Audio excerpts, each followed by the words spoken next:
कैसे रोजगार मिले, उनकी शिक्षा और स्किलिंग ये किस प्रकार से आगे हो। सरकारी नौकरियां भरपूर मात्रा में हमने दी हैं, आगे भी दे रहे हैं। जैसा मैंने पहले भी बताया है कई बार कि 9 वर्षों में 1,10,000 नौकरियां हम दे चुके हैं। 60,000 पक्की नौकरी वो इन्हीं कुछ दिनों में ग्रुप सी और डी की होने वाली हैं। और एक मिशन 60,000 के नाते से हमने प्राइवेट नौकरियां HKRN के माध्यम से विदेश जाने वाले भी नौकरी लेने वाले, उसका भी हमने प्रावधान किया है। किसान मित्र, वन मित्र, इस प्रकार से इन कामों के लिए भी हम उनका उपयोग करेंगे। तो इस प्रकार हमने BPL के लिए नौकरियों में गरीब आदमी को रोजगार कैसे मिले, इसकी विशेष व्यवस्था की है कि जो लेवल 1,20,000 का था उसको 1,80,000 रुपया वार्षिक आय कर दिया है, ताकि और लोग उसमें दायरे में आकर के उसका लाभ उठा सके।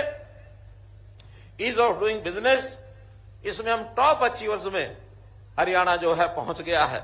इसी प्रकार MSME में भी देश में हमारा तीसरा स्थान है। विश्व की 400 फॉर्चून कंपनीज ये गुरुग्राम में आ गई हैं। गुरुग्राम में भी एक व्यवसाय का, एक नौकरियों का स्कोप जो है बहुत बड़ा है और हमारा जो निवेश है वो लगातार बढ़ रहा है। चाहे वो गुड़गांव, दिल्ली के आसपास NCR एरिया, अथवा पंचकुला, अथवा करनाल, अथवा पानीपत, सोनीपत, हिसार में नए एयरपोर्ट के कारण से भी बहुत से ऐसे विषय और वो हमारे ध्यान में आ रहे हैं। अभी हमने देश के अंदर बहुत बड़े जो स्थान प्राप्त किए हैं, खाद्य भंडारण, इसमें हमारा देश में दूसरा स्थान है। पढ़ी लिखी पंचायत वाला हमारा एकमात्र प्रदेश ये हरियाणा बना है। देश में खेलों में सर्वाधिक पदक ये हरियाणा लेकर के आता है। ओलंपिक और अंतर्राष्ट्रीय खेल प्रतियोगिता में जीतने वाले जो खिलाड़ी हैं उनको 6 करोड़ रुपए की राशि देने वाला हरियाणा एकमात्र प्रदेश है। देश में सर्वाधिक सामाजिक सुरक्षा पेंशन 3,000 रुपया प्रति मास, ये हरियाणा एकमात्र ऐसा प्रदेश है। तो मित्रों, स्वाभिमान के नाते, सुशासन के नाते, सेवा के नाते, जिसको मैं 7S, एक 7 स्टार मॉडल हरियाणा विकास का, शिक्षा, सुरक्षा, स्वास्थ्य, स्वाभिमान, स्वावलंबन, सुशासन और सेवा, इस माध्यम से हम लगातार आगे बढ़ रहे हैं। हमारे यहाँ सुशासन के नाते हमने व्यवस्थाएं इतनी अच्छी अपनी आर्थिक व्यवस्थाएं की हैं कि प्रति व्यक्ति आय आज पूरे देश में बड़े राज्यों में सर्वाधिक हरियाणा की 2,96,685 रुपया प्रति व्यक्ति आय हो गई है पिछले वर्ष में। ऐसे ही हमने खिलाड़ियों को प्रोत्साहन देने के लिए 1100 नई नर्सरीज ये खोली हैं। इससे भी हमारे युवकों का वो स्वाभिमान, सुशासन के नाते से मन प्रसन्न होता है। देश की GDP में साइज हमारा 1.4% है आबादी यानी एरिया का, लेकिन हम GDP के अंदर 4% का योगदान करते हैं। मित्रों, प्रति व्यक्ति GST संग्रहण ये सारे देश में हमारा सर्वाधिक है। आज 35,000 रुपया जो सर्वाधिक है हमारा प्रति व्यक्ति GST कलेक्शन होता है। हम अपने देश का और केंद्र के नाते केंद्र सरकार को भी उसका 50% का हिस्सा हमको देना होता है, वो भी हम बखूबी उसमें बहुत बड़ा कंट्रीब्यूशन ये सब कर रहे हैं। हमारा हरियाणा तकनीक में और तरक्की में दोनों में आगे है। हरियाणा का जवान सेना में आगे है, हरियाणा का किसान खेती में आगे है, हरियाणा का पहलवान खेलों में आगे है। इन्वेस्टमेंट से लेकर इनोवेशन तक हर क्षेत्र में हम आगे हैं। हम देश को आगे ले जाने में अपना भरपूर योगदान दे रहे हैं।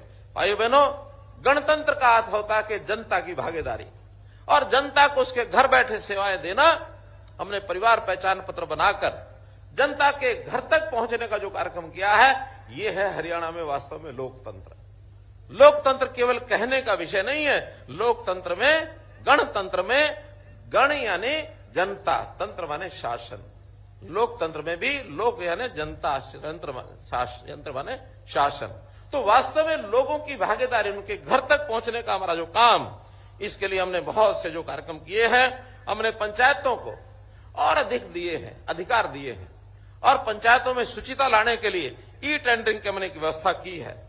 किसानों को मुआवजा, फसल के पैसे उसके घर में, उसके खाते में पहुंच जाए। वास्तव में यही तो गणतंत्र है, उसको धक्के ना खाने पड़े। इसी प्रकार लालडोरा मुक्त गांव, शहरी दुकानदारों को मालिकाना हक, यही तो गणतंत्र है। गणतंत्र की परिभाषा में मैं कहूंगा कि गांव के लोग और शहर के लोग आज दफ्तर, दरखास्त और दस्तावेज तीनों को खत्म कर दिया है, सब व्यवस्थाएं ऑनलाइन कर दी हैं, अपने घर बैठे सब सेवाओं का लाभ उठाएं, यही तो गणतंत्र है। आखिर लोग दफ्तरों के धक्के ना खाएं, योजनाएं और सेवाएं घर तक पहुंचे, यही तो गणतंत्र है। मेरे लिए अंत्योदय यह भी एक गणतंत्र है, ताकि पंक्ति में खड़ा अंतिम व्यक्ति उसकी सेवा ये पहले की जा सके। मित्रों, भाइयों बहनों, अभी जैसे गणतंत्र दिवस पर झांकियां आज ही निकाली गई हैं, मुझे आपको बताते हुए बड़ी खुशी हो रही है कि पिछले लगातार 3 वर्षों में, क्योंकि वहां झांकियों का चयन होता है, सारे देश में बढ़िया थीम, बढ़िया योजना को लेके आने वाली झांकी, उसी को शामिल किया जाता है। और हमने पिछले 2022 में अपने खेलों के माध्यम से खिलाड़ियों का प्रदर्शन, इसकी झांकी हमारी सिलेक्ट हुई। 2023 में हमारी गीता जयंती की झांकी, अंतर्राष्ट्रीय गीता जयंती, जो विश्व एक प्रकार से प्रसिद्ध ऐसा कार्यक्रम बन गया है, उसकी झांकी हमारी सिलेक्ट हुई। और इस बार आज भी हरियाणा की एक झांकी सिलेक्ट हुई, और जो उसमें परिवार पहचान पत्र की हमारी जो सेवा है, ये सिलेक्ट की गई और इसको देश और दुनिया के सामने रखा गया कि हरियाणा में इस प्रकार का कार्यक्रम चलाया गया है। भाई बहनों, एक विषय का अगर मैं उल्लेख नहीं करता हूं तो शायद मेरी बात अधूरी रह जाएगी, और वो है अभी अयोध्या में प्रभु श्री रामचंद्र जी का जो मंदिर और वहां जो प्राण प्रतिष्ठा की गई 22 जनवरी को, जिसका देश भर में एक उल्लास, एक राम की जो एक मन में भावना, राम राज्य की कल्पना, ये सब की गई है। अगर मैं इसको अपनी शासन व्यवस्था के साथ जोड़ता हूं तो हमने तो जब से शुरू किया तब से राम राज्य की धारणा अवधारणा को ध्यान में रखते हुए, और किस प्रकार से उसमें यानी राम राज्य के सिद्धांत, ग्राम स्वराज्य, इसके लिए हमने काम किया। महिलाओं को 50% का प्रतिनिधित्व हमने दिया। गांव में अपने आप अपनी शासन व्यवस्था वो चलाएं, ये हमने किया। हमने राम राज्य का सिद्धांत, प्राण जाए पर वचन न जाए, जो हमने कभी भी कहा उसको पूरा किया, जो नहीं कर पाते उसको कहते भी नहीं है। इसलिए हमारा वचन जो होता है पक्का होता है, समय उसमें लग सकता है, क्योंकि बाधाएं डालने वाले बहुत लोग डालते हैं। नौकरियों की बात जब हम करते हैं, व्यवस्थाएं बनाते हैं, लेकिन एक गैंग हरियाणा में भर्ती रोको गैंग, और इसके पीछे की जो ताकतें हैं, वो हमारी इस बातें अच्छे आगे बढ़ ना जाए, उनको भय लगता है, कहीं ना कहीं कोर्ट में जाकर इधर उधर जाकर उसके व्यवधान डालने में वो काम करते हैं। वरना हम पारदर्शी तरीके से ये सब काम करते हैं। प्रभु श्री रामचंद्र जी के गुण में उनका ये आता है कि गरीबों को, वंचितों को, उनको किस प्रकार से याद रखा जाए। हम उनकी बात को जानते हैं, जैसा कि जिस प्रकार से शबरी के पास वो गए, शबरी के बेर, ये कहानी हमने सुनी है। निषाद राज को उन्होंने अपना मित्र बनाया, गरीब परिवारों के अंदर जाकर के किस प्रकार से अपने संबंध बनाते थे। तो हम भी उसी हिसाब से अंत्योदय की भावना से, चाहे गरीब का परिवार, उसको 5 अंक अलग से देकर और उसको अपना भागीदार बनाया जाए शासन व्यवस्था में, उसके घर में हर प्रकार से सहायता पहुंचाई जाए, चाहे राशन है, चाहे उसके लिए घर की व्यवस्था है, चाहे बिजली के बल्ब की व्यवस्था है, चाहे नल से जल की व्यवस्था है, चाहे गैस सिलेंडर की व्यवस्था है। गरीब परिवार को किस प्रकार से मुख्य धारा में लाना और कैसे उसकी सहायता जो आवश्यकता उसको पूरा करना, ये हमारा उसी में से और एक विषय। महिलाओं के प्रति उनका जिस प्रकार का भाव रहता था, यानी देवी अहिल्या को उन्होंने किस प्रकार से पत्थर की मूर्ति को जीवंत कर दिया, किस प्रकार से उन्होंने महिलाओं के प्रति मन में एक भाव रहता था। उन्होंने मां की आज्ञा पालन करते हुए 14 वर्ष का वनवास लिया। उन्होंने सीता माता की सुरक्षा के लिए लंका को ध्वस्त किया। तो एक प्रकार से ऐसा माना जाता है कि महिलाओं का मान सम्मान आदर आज राम राज्य में उसी प्रकार से हो। दुख की बात तो यह है कि हमारे जो विपक्षी मित्र हैं इस प्रकार से बदनाम करने की कोशिश करेंगे, झूठी कहानियां बनाकर। अभी सिरसा के अंदर एक बहुत बड़ी कहानी बनाई गई कि महिलाओं के खिलाफ और इस प्रकार से अत्याचार हो रहे हैं। पता किया गया एक अध्यापक की शरारत से सारा समाचार घूम गया। कई दिन हमारे पुलिस के उसमें लग गए, सैकड़ों बच्चियों के साथ इंटरव्यू किया, अंततोगत्वा कुछ नहीं निकला।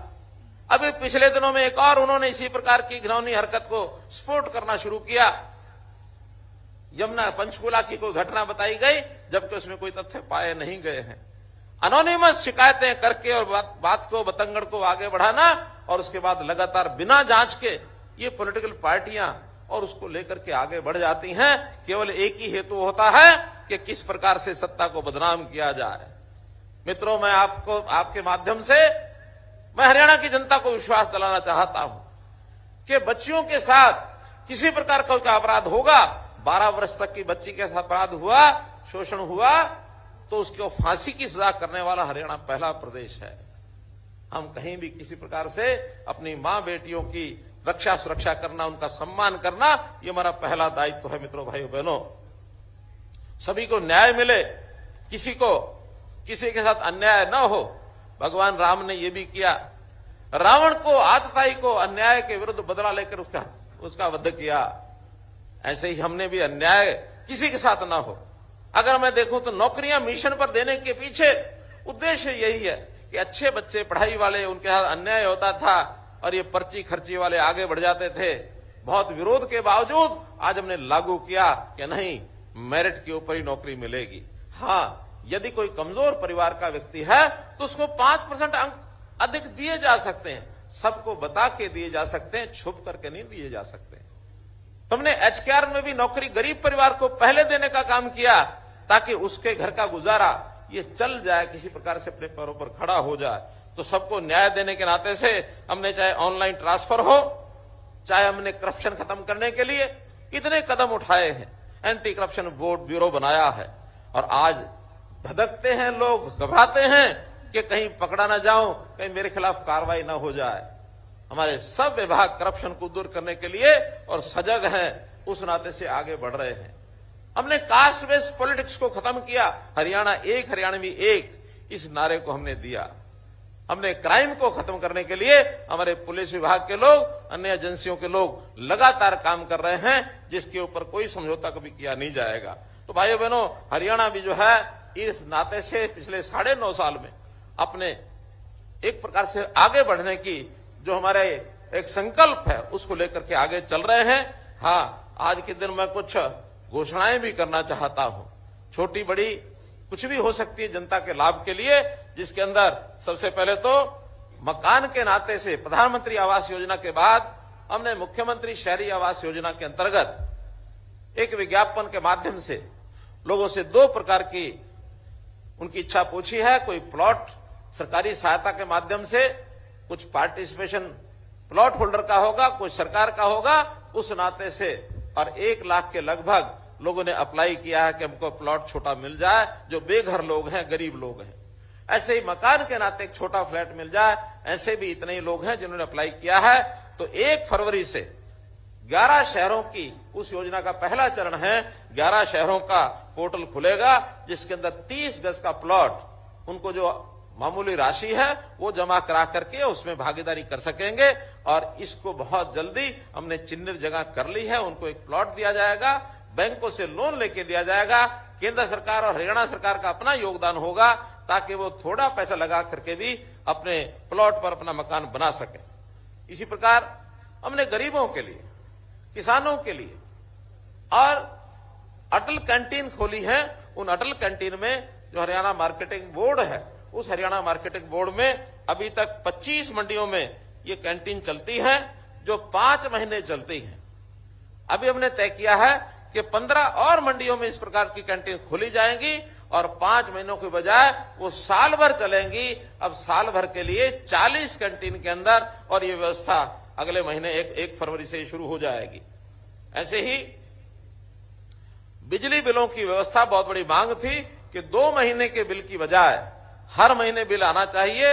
हमने पहले चरण में पायलट प्रोजेक्ट के तौर पर अभी 1 फरवरी से हिसार, महेंद्रगढ़, करनाल और पंचकुला, इन 4 जिलों में मासिक बिल आया करेगा 2 महीने की बजाय।